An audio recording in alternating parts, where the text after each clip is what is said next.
Hello बच्चों, good evening. आपको नवरात्रि की ढेर सारी शुभकामनाएं। आपके लिए नवरात्रि बहुत सारी खुशियां लाए। इसी शुभकामना के साथ हम आज का विषय शुरू करने वाले हैं। देखिए, हम क्या करेंगे कि आज जो है हम वर्तनी लिपि सुधार के अंतर्गत जो है आता है चंद्र बिंदु और अनुस्वार।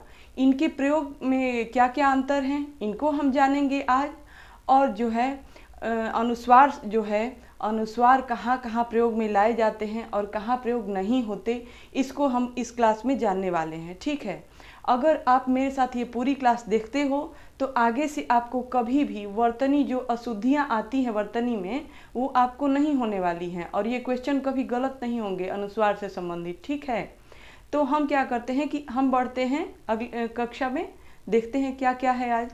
तो देखिए, पहले हम बात करते हैं चंद्र बिंदु और अनुस्वार के प्रयोग में अंतर क्या क्या है। देखिए, पहला तो ये है कि चंद्र बिंदु जो है बेटा वो स्वर ध्वनि है, ठीक है, और अनुस्वार जो है ये व्यंजन ध्वनि है। और आप बोलोगे कि चंद्र अनुस्वार जो है, अनुस्वार में कन्फ्यूजन नहीं, ऐसे जो केवल एक बिंदु रहता है उसको अनुस्वार बोलते हैं बेटा, और जो चंद्र बिंदु चांद की तरह रहता है उसको क्या बोलते हैं, चंद्र बिंदु। ठीक है, यही इसकी जो है मात्रा है, मात्रा जो है यही इसी रूप में बनाए गए हैं ये। ठीक है, अब देखते हैं, ये तो हो गया चंद्र बिंदु जो है स्वर ध्वनि और अनुस्वार जो है व्यंजन ध्वनि।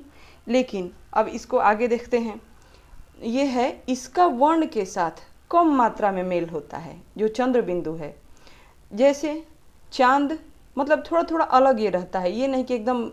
इसका देखिए ये क्या कर रहा है, अनुस्वार जो है ये जो है पंचम अर्धाक्षर यानी जो है हमारे जो 5 वर्ग है ना, आप जानते ही होंगे कि क वर्ग, इसके बाद आता है च वर्ग, इसके बाद ट वर्ग, इसके बाद त वर्ग, इसके बाद प वर्ग, ये आते हैं ना 5 वर्ग। तो 5 वर्ग के जो लास्ट वाले जो 5वें अक्षर हैं यानी ङ, जैसे मतलब ये है, देखिए य ड़ न ङ म, ये 5 आते हैं ना, यमंगर्णम सूत्र के अंतर्गत ये 5 आ जाते हैं। तो ये पंचम अर्धाक्षर बोलते हैं इनको। अर्धाक्षर इसलिए कि क्योंकि जो है इसमें स्वर तो है नहीं, इसलिए तो पंचम अर्धाक्षर की जगह पे ये जो अनुस्वार है ना वो खुद ही आ जाता है। देखिए कैसे, उसमें तो साफ स्पष्ट दिखाई दे रहा है कि वो ये सामने दिख रहा है ना कि मात्रा से मेल होता है, लेकिन उतना ज़्यादा नहीं जितना इसका। देखिए ये तो खुद ही आ जाता है उसकी जगह पे। र ङ ग, ये तीनों जब हैं, इन तीनों वर्णों को जब हम जोड़ते हैं तो क्या होता है कि ये ङ को हटा करके खुद ही आ जाता है उसकी जगह पे ही। ठीक है, तो ङ हट जाएगा और क्या बन जाएगा, एक अनुस्वार उसकी जगह पे लग जाता है। जैसे देखिए तंद्रा, तंद्रा हम ऐसे लिखते हैं, इसका विकल्प ये है, यानी इसका मतलब ये है कि ये न को हटा करके त के ऊपर चढ़ गया, तंद्रा बन गया ना। तो ये जो है ये शुद्ध रूप है, ये शुद्ध रूप है। ठीक है, और देखिए उच्चारण जो है शीघ्र हो जाता है इसका चंद्र बिंदु का। जैसे चांद मुंह हम आसानी से बोल पाते हैं, और इस ध्वनि के आगे पीछे व्यंजनों का होना आवश्यक नहीं है। जैसे देखिए आँख जो है ना, आँख में अ जो है, आगे देखो ना आ जो है ना, ये तो स्वर हो गया बेटा, और इसके बाद जो चंद्र बिंदु आया और इसके ठीक बाद जो है ख आया, आया ना।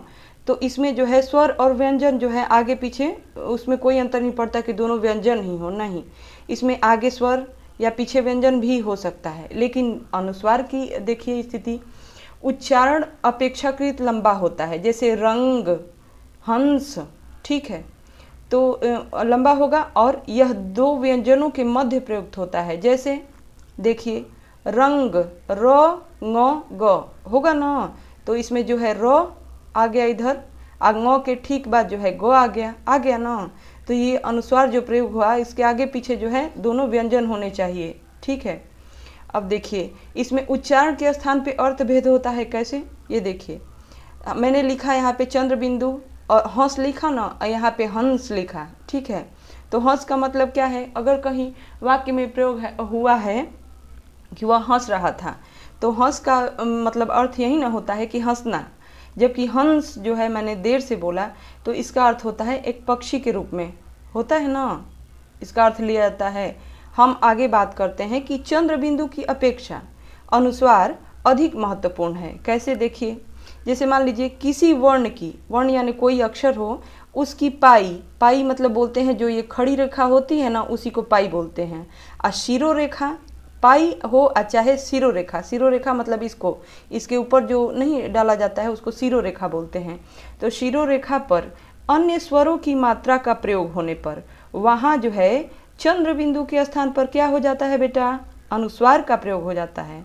देखिए कैसे, जैसे लड़कियां का लड़कियों, देखिए लड़कियां जो हैं वो चंद्र बिंदु आपने देखा ना, तो ये जो है जब हम लड़कियां प्रयोग करते हैं, और देखिए ये जब जो है ये लड़कियों जब होता है तो देखिए ये य के ठीक ऊपर आप देखो, ये जो है ना पहले से ओ की मात्रा है ना, तो अगर पहले से कोई मात्रा रहती है तो हम क्या करते हैं कि चंद्र बिंदु न लगा करके क्या लगा देते हैं, केवल अनुस्वार। ओके, अब देखिए एक और चीज़ है, देखिए अनुस्वार जो है किसी भी वर्ग के, यानी क वर्ग, च वर्ग, ट वर्ग, त वर्ग या प वर्ग, कोई भी वर्ग हो, उसके पांचवें अक्षर यानी य, ड़, न, म, ये जब पांचों अक्षर जो है ना, तो इन पांचों अक्षरों का ये विकल्प है। यानी आप जो क्या कर सकते हो, यानी उसको भी लगा सकते हो, इसको भी लगा सकते हो, या केवल अनुस्वार लगा सकते हो। सुविधा के लिए, लिखते समय सुविधा के लिए हम ये करते हैं,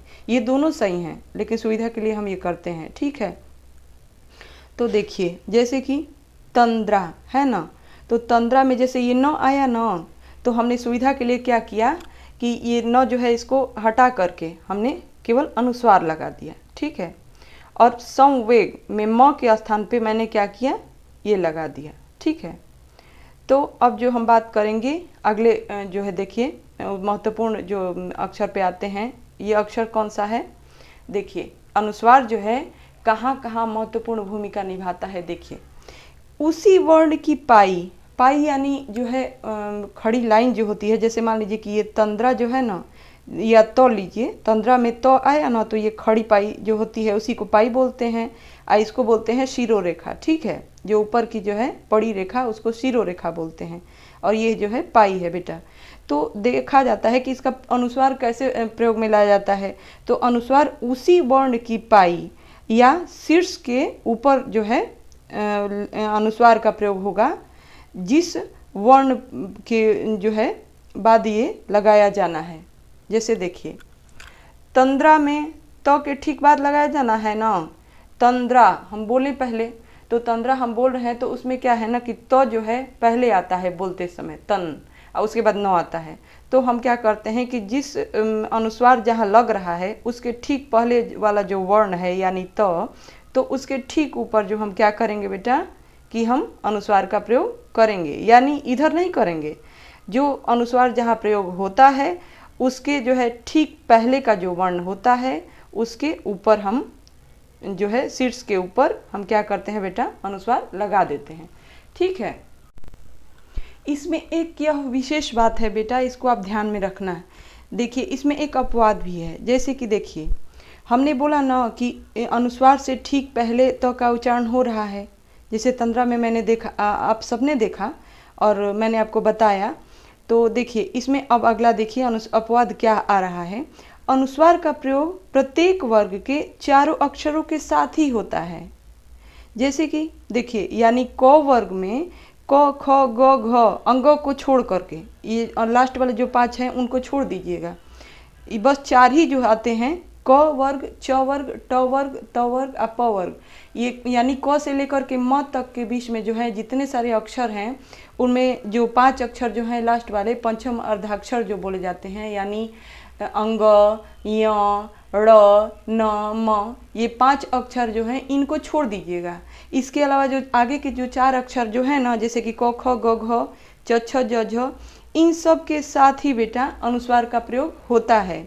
यदि देखिए प्रयोग होता है, कहाँ नहीं होता है ये देखिए, य, र, ल, व यानी प, फ, ब, भ, म, उसके बाद य शुरू होता है ना, तो य, र, ल, व, बड़ा श, मूर्धन्य स, छोटा स और ह, ये सब जो हो तो इनके साथ जो है अनुस्वार का प्रयोग नहीं होगा, ठीक है।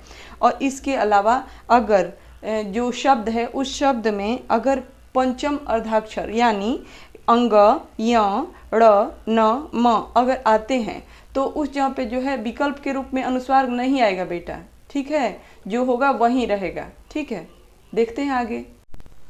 बेटा देखिए, हम कोई बात करते हैं कि संस्कृत के कुछ उपसर्ग हैं जिनके साथ अनुस्वार का प्रयोग होता है, जैसे कि सम उपसर्ग, ठीक है। तो सम उपसर्ग जो है उसमें देखिए उदाहरण, जैसे सम धन कल्प यानी संकल्प, हुआ ना अनुस्वार का प्रयोग। सम धन कोच यानी संकोच, ठीक है। आज हम आपको अविकारी शब्द पढ़ाने वाले थे कि कौन कौन से होते हैं, लेकिन एक बच्चे ने कहा कि हमको ज़रूरी है ये समझना कि अनुस्वार और चंद्रबिंदु में कहाँ कहाँ ये, इन दोनों में अंतर क्या है और ये कहाँ कहाँ प्रयोग में लाए जाते हैं, इनको बता दीजिए, हमको समझ में नहीं आ रहा है। तो इसके लिए मैंने बेटा आज ये अध्याय आपको पढ़ाया। और कल इससे भी ज़्यादा महत्वपूर्ण एक और है र का प्रयोग। र के तो आपको पता है कि कई रूप होते हैं, तो वो रूप कौन कौन से हैं और उनका प्रयोग कहाँ कहाँ होता है, इसको जानने के लिए हम कल मिलते हैं, ठीक है। धन्यवाद।